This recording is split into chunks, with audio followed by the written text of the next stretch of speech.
Hello friends, आप सभी का अपने YouTube channel study with Shivani पर स्वागत है। आई होप आप सभी अच्छे होंगे। फ्रेंड्स, इस वीडियो में हम यूनिट 1 पार्ट 2 पर्यावरण के घटक के बारे में चर्चा करेंगे। तो चलिए बिना देर करते वीडियो को स्टार्ट करते हैं। यहाँ पर पिक्चर के थ्रू दिखाया गया है कि पर्यावरण के घटक कौन कौन से होते हैं। यहाँ पे जो है 3 टाइप्स बताए गए हैं। सबसे पहले है प्राकृतिक। प्राकृतिक में हमारा आता है वायुमंडल, जलमंडल, स्थलमंडल और सजीव यानी कि जैव मंडल। ये सभी क्या है? प्राकृतिक है। और मानव निर्मित तो आप सभी को पता ही होगा, जैसे कि इमारतें, पार्क, पुल, ठीक है, सड़क, ये हो गई। और जो मानव में आ जाते हैं वो होता है कि एक व्यक्ति हो गया, उसका परिवार, समुदाय, ठीक है, इस टाइप से। तो हम यहाँ पर मेन जो है पर्यावरण के घटकों में भौतिक पर्यावरण और जैविक यानी कि अजैविक और जैविक पर्यावरण के बारे में पढ़ेंगे, ठीक है।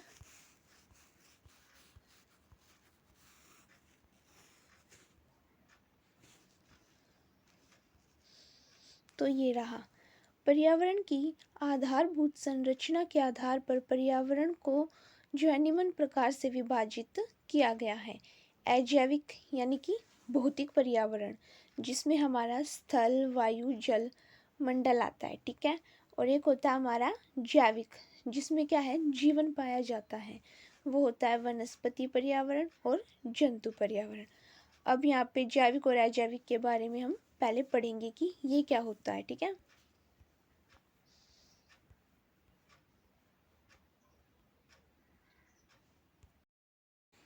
अगर हम बिल्कुल सिंपल देखें तो जैविक वो होता है जिसमें जीवन पाया जाता है, ठीक है, यानी कि वो सजीव होता है। और अजैविक वो होता है निर्जीव, जिसमें जीवन नहीं पाया जाता। अब हम इनके एक एक करके पार्ट्स के बारे में पढ़ेंगे। पहले हम पढ़ेंगे अजैविक पर्यावरण, जिसमें हमारा आता है वायुमंडल, ठीक है। वायुमंडल से आशय पृथ्वी के चारों ओर विस्तृत गैसीय आवरण से है। वायुमंडल क्या है? वायुमंडल में क्या, चारों तरफ गैसें पाई जाती हैं, ठीक है।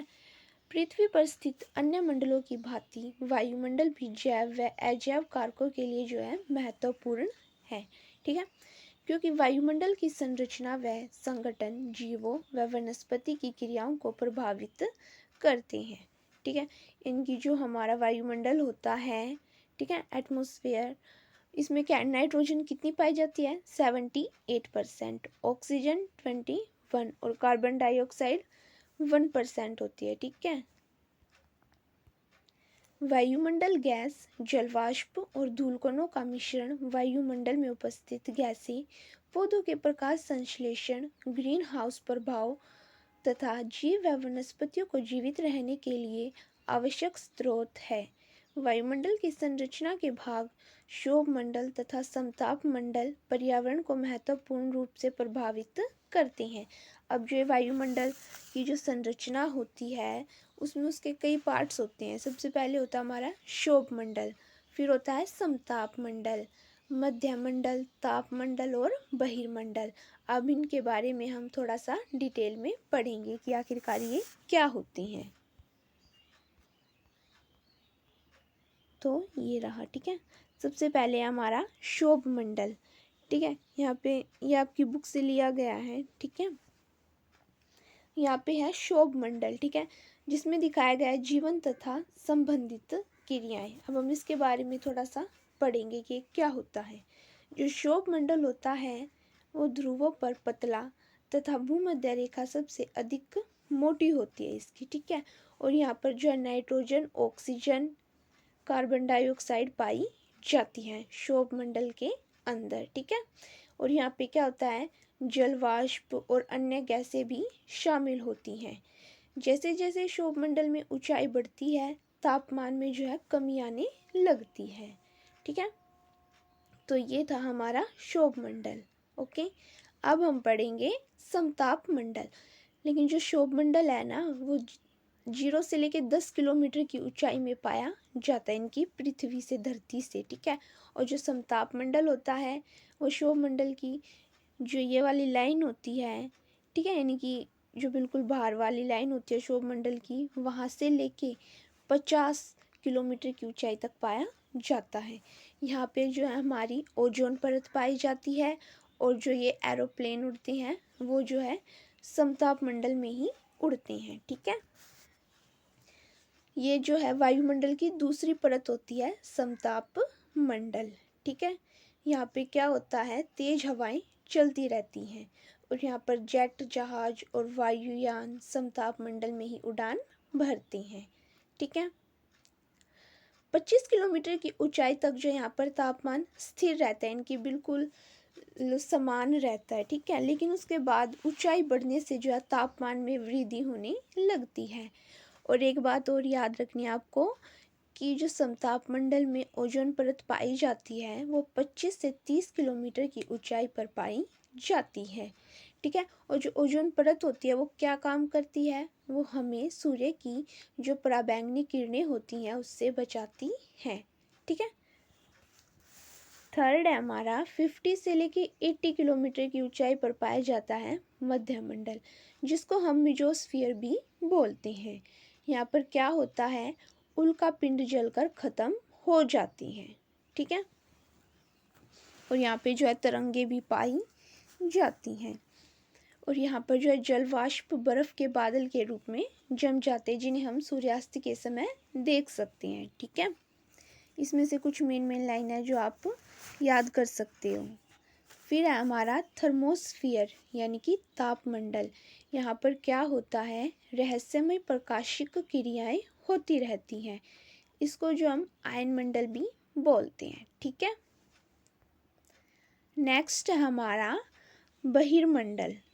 ठीक है, ये जो है 400 किलोमीटर से भी ऊपर पाया जाता है। यहाँ पर जो हमारी सैटेलाइट वगैरह होती हैं, अंतरिक्ष यान होते हैं, वो जो है इसी मंडल में स्थापित होते हैं। ठीक है, तो ये थी हमारी वायुमंडल की संरचना। आई होप आप सभी को समझ में आई होगी। सॉरी फ्रेंड्स, यहाँ पर एक गलती हो गई है। जो मैंने बताया था कि थर्मोस्फियर को जो हम आयन मंडल भी बोलते हैं, नहीं, ये जो थर्मोस्फियर का नेक्स्ट पार्ट होता है ना, वो होता है हमारा आयन मंडल यानी कि बहिर्मंडल। ठीक है, अब हम आगे बढ़ते हैं। ठीक है, आगे हमारा जल यानी कि जल मंडल। ठीक है, जल पृथ्वी पर प्राकृतिक रूप से पाए जाने वाला एकमात्र अकार्बनिक तरल पदार्थ है। ठीक है, जो कि संसाधन, पारिस्थितिकी या आवास के रूप में कार्य करता है। पृथ्वी पर जल की कुल मात्रा जो है समान रहती है, जबकि यह एक रूप से दूसरे रूप में परिवर्तित होता रहता है, और यह प्रक्रिया जल चक्र कहलाती है। आगे जो हम जल चक्र के बारे में पढ़ेंगे। ठीक है, जल जीवों की विभिन्न प्रक्रियाओं को नियंत्रित करता है। यह वनस्पति प्रकार तथा उसके संगठन पर भी महत्वपूर्ण प्रभाव डालता है। यहाँ पे बताया गया है कि जो जल होता है वो हम सभी के लिए कितना महत्वपूर्ण होता है। जल के बिना जो हमारा कोई भी अस्तित्व नहीं है, इसके बिना जो हम कुछ भी कार्य नहीं कर सकते। ठीक है,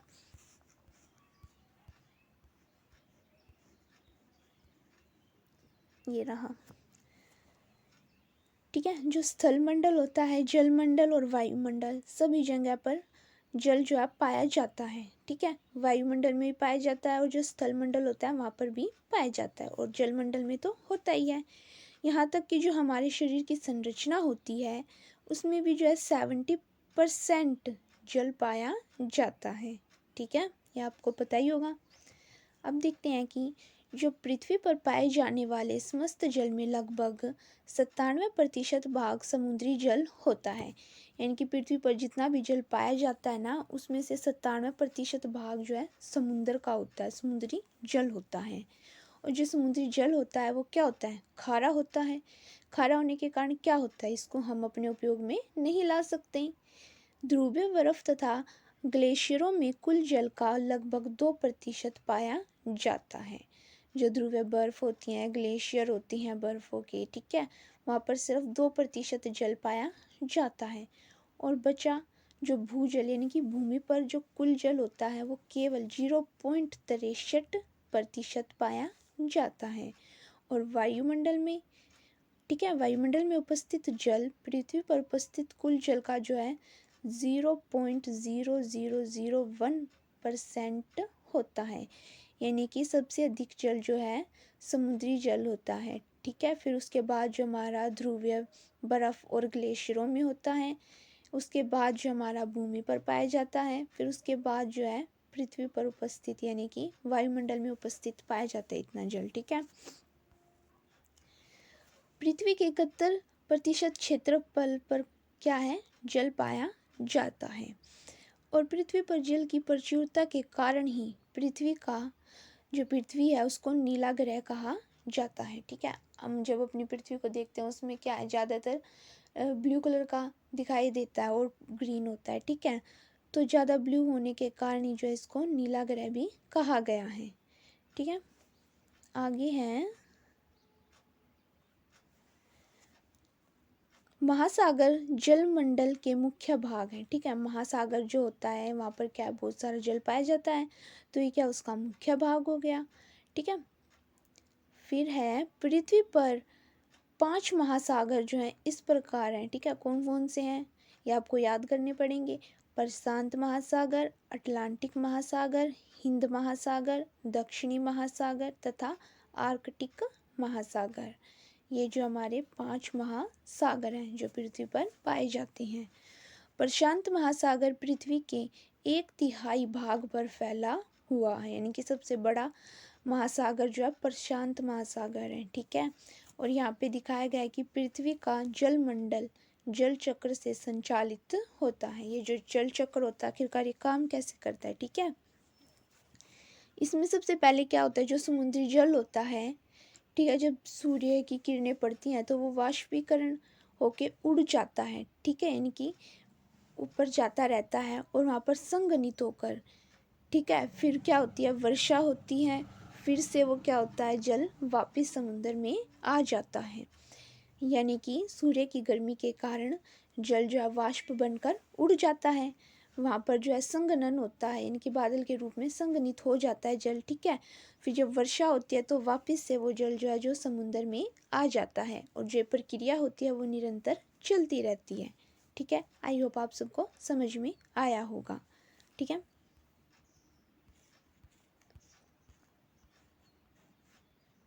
थोड़ा सा हो रही है कि जलीय तंत्र में ऑक्सीजन, कार्बन डाइऑक्साइड तथा अन्य गैसें जल में आंशिक रूप से घुली रहती हैं। ठीक है।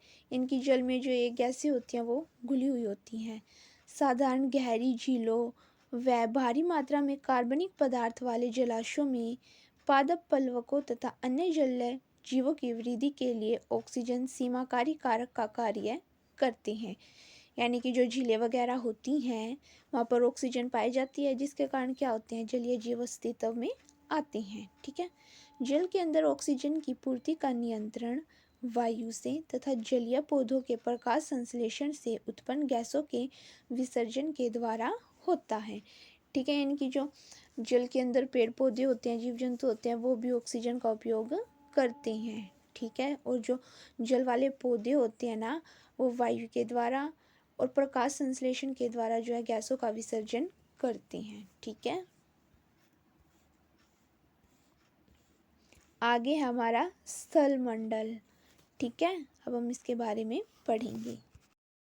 यहाँ पर बिल्कुल सिंपल बताया गया है कि स्थल मंडल में क्या होता है।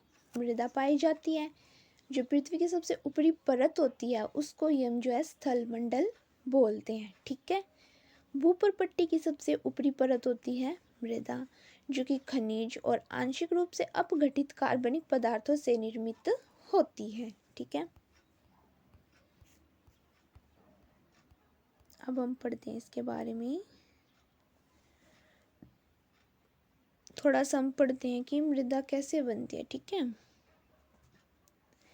मृदा का जो निर्माण होता है वो शैलों का अपने स्थान पर अपक्षय से या स्थानांतरित तलछटों का जल या वायु द्वारा अपरदन से होता है।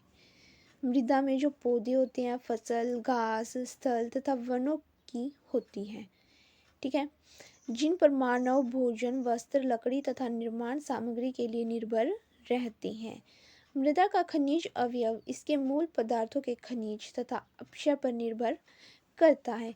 यानी कि जो मृदा का निर्माण होता है वो किस प्रकार होता है वो बताया गया है यहाँ पे। ठीक है, जो छोटे छोटे पेड़ पौधे होते हैं, वन वगैरह होते हैं, ठीक है, जब वायु के द्वारा या जल के द्वारा उनका अपर्दन होता है, यानी कि एक स्थान से दूसरे स्थान पर जाते हैं, वो दब जाते हैं, तो इस प्रकार क्या होता है, मृदा जो अस्तित्व में आती है। ठीक है, और फिर इसका उपयोग जो है मानव अपनी ज़रूरतों के लिए करता है। ठीक है, जो हमारा मेन है पहले हम वो पढ़ेंगे, स्थल मंडल। ठीक है, ये आपकी बुक से लिया गया है। पृथ्वी की सबसे ऊपरी परत को हम स्थल मंडल कहते हैं। ठीक है, और जो परत होती है इसकी मोटाई 30 से 40 किलोमीटर होती है। और ये पृथ्वी की जो परत है, यहाँ पर जो महाद्वीप तथा महासागर भी स्थित होते हैं। ठीक है, इसी परत पर यानी कि स्थल मंडल पर पृथ्वी का व्यास जो है 12,700 किलोमीटर है। ठीक है, पृथ्वी की सबसे भीतरी परत जो करोड़ होती है उसका तापमान 5,000 डिग्री से 6,000 डिग्री केल्विन तक होता है। ठीक है, यहाँ पे एक चित्र दिया गया है। जो पृथ्वी की सबसे भीतरी परत करोड़ का व्यास लगभग 7,000 किलोमीटर होता है। इसको जो हम भीतरी करोड़ या फिर बाह्य करोड़ में विभाजित करते हैं। ठीक है, भीतरी और बाहरी। ऐसा माना जाता है कि जो करोड़ होता है वो लोहा तथा निकेल के जो धातु होती हैं इनके मिश्रण से बना हुआ होता है। ठीक है, इतना है समझ में। जो करोड़ होता है वो लोहा और निकेल जो धातु होती है उनके मिश्रण से बना होता है। और जो करोड़ होता है उसका बाह्य परत यानी कि जो बाहर वाली परत होती है वो द्रव अवस्था में होती है। ठीक है, यानी कि लिक्विड। तथा जो भीतरी परत होती है वो ठोस अवस्था में होती है। ठीक है, आप सभी को समझ में आया होगा। जो ये होती है पृथ्वी की जो भीतरी परत होती है करोड़, इसको दो भागों में विभाजित किया गया है। एक होती है भीतरी करोड़ और एक होती है बाह्य करोड़ यानी कि बाहर वाली। ठीक है, जो टोटल करोड़ होती है वो लोहा और निकेल से बनी होती है, धातु से। और जो करोड़ का बाहर वाला पार्ट होता है वो द्रवावस्था में होता है और जो अंदर वाला पार्ट होता है वो ठोस अवस्था में होता है। ठीक है, यानी कि सॉलिड होता है। करोड़ का लगभग 10% सतह सल्फर तथा ऑक्सीजन से निर्मित माना जाता है, सिर्फ 10%। ठीक है, क्योंकि ब्रह्मांड में ये तत्व जो है प्रचुर मात्रा में पाए जाते हैं तथा पिघले हुए लोहे में जो आसानी से ये घुल जाते हैं। ठीक है, आगे है पृथ्वी की सबसे भीतरी परत जो करोड़ होती है, ये भी हमने पढ़ा है, सॉरी। ठीक है, पृथ्वी के मध्य भाग में पवार कहा जाता है, यानी कि मेंटल होती है। ठीक है, यानी कि कई पार्ट्स में डिवाइड होती हैं। ठीक है, 2900 किलोमीटर मोटा होता है। और जो मेंटल होती है वो खनिज संसाधनों से बनी हुई होती है। और वो खनिज संसाधन कौन से होते हैं? Olivine, pyroxene. ठीक है, और जो मेंटल की ऊपरी परत होती है उसको हम एस्थेनोस्फीयर कहते हैं। ठीक है, और ये भूपर पट्टी से 100 से 200 किलोमीटर की गहराई पर पाई जाती है। इसको हम बोले तो ये कमजोर और विकृत भाग होते हैं, इनकी कमजोर भाग होता है। ठीक है, जो टेक्टोनिक प्लेटों के लिए स्नेहक का कार्य करता है। ठीक है, और जो मेंटल होती है वो सिलिकॉन, मैग्नीशियम, ऑक्सीजन, लोहा तथा एल्यूमिनियम का बना हुआ होता है। इसमें से केवल आपको याद करना है कि पृथ्वी का जो मध्यम भाग होता है, इनकी जो बीच वाला भाग होता है उसको हम मेंटल बोलते हैं। और ये 2900 किलोमीटर मोटा होता है। इसकी जो निचली परत होती है वो लगभग 660 से 670 किलोमीटर मोटी होती है। ठीक है, फिर जो मेंटल होता है उसकी ऊपरी परत को हम ये बोलते हैं। ठीक है, एस्थनोस्फियर। ओके, फिर उसके बाद यह एक जो कमजोर और विकृत भाग होता है। फिर नेक्स्ट लिखेंगे कि ऐसा माना जाता है कि जो मेंटल होती है वो सिलिकॉन, मैग्नीशियम, ऑक्सीजन, लोहा तथा एल्यूमिनियम का बना हुआ है। ठीक है, आगे हम पढ़ेंगे जो बाह्य भाग होता है भूपर्पट्टी, जिसे क्रस्ट कहा जाता है। ठीक है, और जो बाह्य भूपर्पट्टी होती है इसकी मोटाई लगभग 30 से 40 किलोमीटर होती है, जो किससे बना हुआ होता है, ग्रेनाइट चट्टानों से। ठीक है, यहाँ मुख्य रूप से सिलिकॉन तथा एल्यूमिनियम जैसे खनिज पाए जाते हैं, जिसके कारण इन्हें सियाल लेयर कहा जाता है। ठीक है, एल्यूमिनियम और सिलिकॉन को मिला के जो है इन्होंने सियाल लेयर का निर्माण किया है। ठीक है, आई थिंक आपको समझ में आया होगा। जो ये स्थलमंडल होता है इसको जो है 3 पार्ट्स में इन्होंने डिवाइड कर रखा है। ठीक है, पृथ्वी में जो सबसे भीतरी परत होती है, अंदर वाली परत होती है, उसको हम क्रोड बोलते हैं। ठीक है, और जो मध्यम यानी कि जो बीच वाली होती है उसको हम मेंटल बोलते हैं, और जो बिल्कुल बाहर वाली होती है उसको हम भूपर्पट्टी बोलते हैं। ठीक है, जो अंदर वाली परत होती है क्रोड, उसको उन्होंने 2 पार्ट्स में डिवाइड कर रखा है। ठीक है, बस ये याद रखना आप सभी को, और मेंटल के बारे में याद करना है थोड़ा बहुत। ठीक है, फिर जो हमारी लास्ट वाली है भूपर्पट्टी, बाह्य भाग में पाई जाती है, बाहर वाले में। ठीक है, उसकी जो मोटाई होती है वो 30 से 40 किलोमीटर होती है, ग्रेनाइट चट्टानों से बनी होती है। ठीक है, और मुख्य रूप से जो सिलिकॉन और एल्यूमिनियम खनिज पाए जाते हैं, जिसके कारण इन्हें सियाल लेयर भी कहा जाता है। ठीक है, आगे है